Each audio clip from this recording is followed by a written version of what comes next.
பாலாஜி வணக்கம். நடந்து முடிந்த சட்டமன்ற தேர்தலில் அதிமுக மிகப்பெரிய தோல்வியை எதிர்கொண்டிருக்கிறது. அந்த தோல்வி குறித்து ஆராய்வதற்காகவும் தோல்விக்கான காரணங்கள் என்ன, அதற்கு பிறகு அது எப்படி அதை மீண்டும் சரி செய்து வெற்றி நோக்கி செல்ல வேண்டும் உள்ளிட்ட பல்வேறு விடயங்கள் குறித்து அதிமுக தீவிர ஆலோசனை மேற்கொள்ள தயாராக இருக்கின்றது. அந்த அடிப்படையில் தான் அதிமுகவினுடைய பொதுச் செயலாளர் எடப்பாடி பழனிசாமி மிக முக்கியமான ஒரு முடிவு எடுத்து அந்த முடிவு தொடர்பாக அறிவித்திருக்கிறார். அந்த அடிப்படையில் பார்க்கும்போது அதிமுகவுடைய தலைமை அலுவலகத்தில் ஆலோசனை கூட்டம், அதாவது மாவட்டங்களில் பல்வேறு நிலைகளில் பணியாற்றி வரக்கூடிய நிர்வாகிகளுடன் ஆலோசனை கூட்டம் என்பது நடைபெற உள்ளது என்று அறிவிக்கப்பட்டிருக்கிறது. தேதி வாரியாக, நேரம் வாரியாக, எந்தெந்த மாவட்ட வாரியாக அந்த பட்டியல் என்பது வெளியாக இருக்கிறது. 6ஆம் தேதி வருகின்ற 6ஆம் தேதி என்று காலை 10 மணிக்கு தஞ்சாவூர் மாநகர், தஞ்சாவூர் கிழக்கு மாவட்ட நிர்வாகிகளுடன் ஆலோசனை.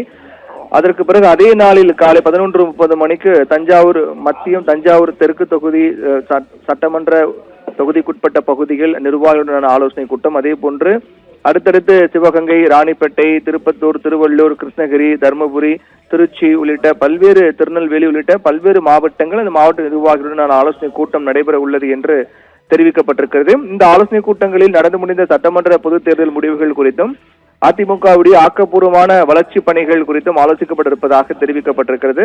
எனவே சம்பந்தப்பட்ட மாவட்டங்களைச் சேர்ந்த தலைமை கழக நிர்வாகிகள், மாவட்ட கழக செயலாளர்கள், கழக நாடாளுமன்ற சட்டமன்ற உறுப்பினர்கள், முன்னாள் அமைச்சர்கள், நடந்து முடிந்த சட்டமன்ற பொது தேர்தலில் அதிமுக சார்பில் போட்டியிட்ட வேட்பாளர்கள், முன்னாள் ஒன்றிய, நகர, பேரூராட்சி பகுதி கழக செயலாளர்கள், தேர்ந்தெடுக்கப்பட்ட பொதுக்குழு உறுப்பினர்கள், கழக சார்பு அமைப்புகளின் மாநில துணை நிர்வாகிகள், சார்பு அமைப்புகளுடைய மாவட்ட செயலாளர்கள், உள்ளாட்சி அமைப்புகளுடைய தேர்ந்தெடுக்கப்பட்ட ஒன்றிய, நகர, பேரூராட்சி மன்ற தலைவர்கள் என அனைவரும் தவறாமல் கலந்து கொள்ள வேண்டும் என்றும் எடப்பாடி பழனிசாமி அந்த அறிக்கையின் வாயிலாக தெரிவித்திருக்கின்றார். பாலாஜி.